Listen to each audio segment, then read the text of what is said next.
Terima kasih kepada ahli panel yang telah memilih saya sebagai tokoh guru dan kepada pejabat pendidikan daerah Timur Laut yang mana telah memberi peluang kepada saya untuk dipilih sebagai tokoh guru pada tahun ini. Sebenarnya saya tidak menyangka dalam pemilihan ini nama saya terpilih.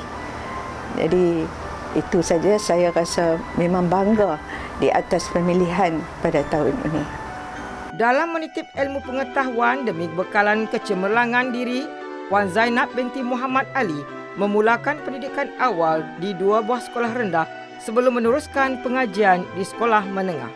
Saya adalah anak sebuah kampung, iaitu Kampung Hariat, mendapat pendidikan awal di Sekolah Kebangsaan Kelawai dari darjah 1 hingga darjah 3. Kemudian saya berpeluang untuk menduduki peperiksaan ke aliran Inggeris yang mana saya telah mendapat pencapaian yang cemerlang dan terpilih untuk melanjutkan pelajaran di aliran Inggeris di Sekolah Konvent Pulau Tikus dari darjah 3 hingga darjah 6.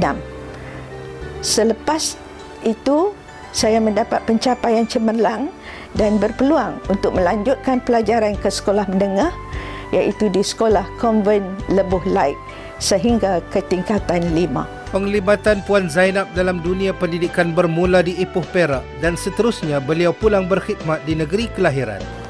Selepas persekolahan, saya berpeluang untuk ke profesion perguruan, mendapat latihan di Maktab Perguruan Harian Pulau Pinang. Anak kelahiran Pulau Pinang bertemu pasangannya Abdul Wahab bin Ahmad dan dikurniai 2 orang putera dan 1 puteri. Selepas tamat latihan perguruan, saya ditugaskan di Sekolah Anglo-Chinese Ipoh pada tahun 1968 hingga tahun 1969.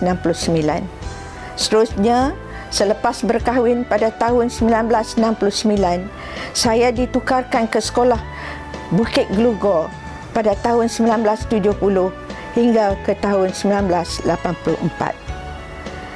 Seterusnya, saya ditukarkan ke Sekolah Konvent Green Lane pada tahun 1985 hingga ke tahun 1997.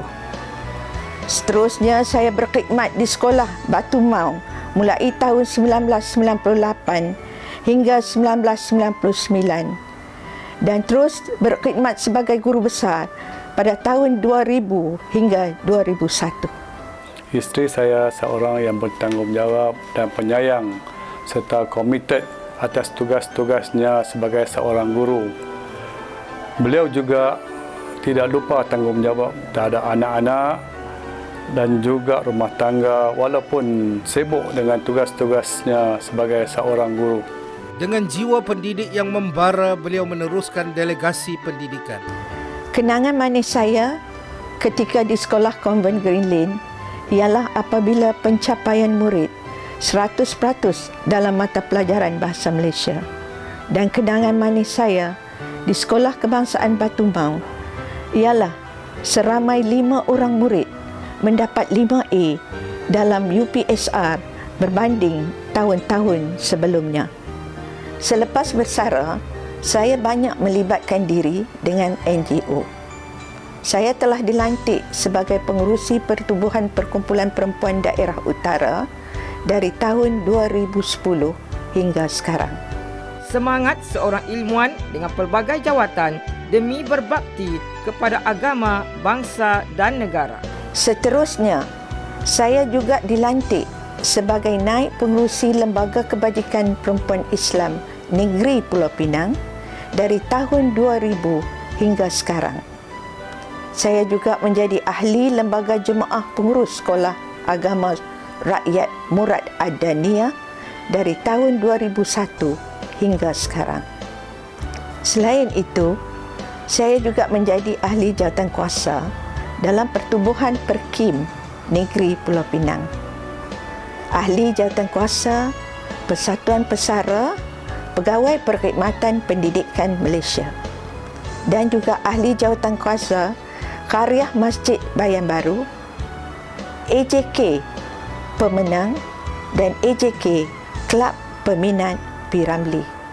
Beliau telah dianugerahi pingat-pingat di atas jasa bakti yang tidak berbelah bagi. Nasihat saya kepada para pendidik hari ini, kita terus berkhidmat dengan tulus dan ikhlas. Didiklah anak-anak didik kita di bawah jagaan kita sebagai anak kita sendiri. Janganlah kita berkira masa dan waktu untuk berkhidmat di dalam profession pendidikan ini. Ikutlah sebagai Nabi mendidik umatnya, berulang-ulang mendidik anak-anak umatnya sehingga berjaya menjadi anak bangsa yang berguna pada bangsa dan negara.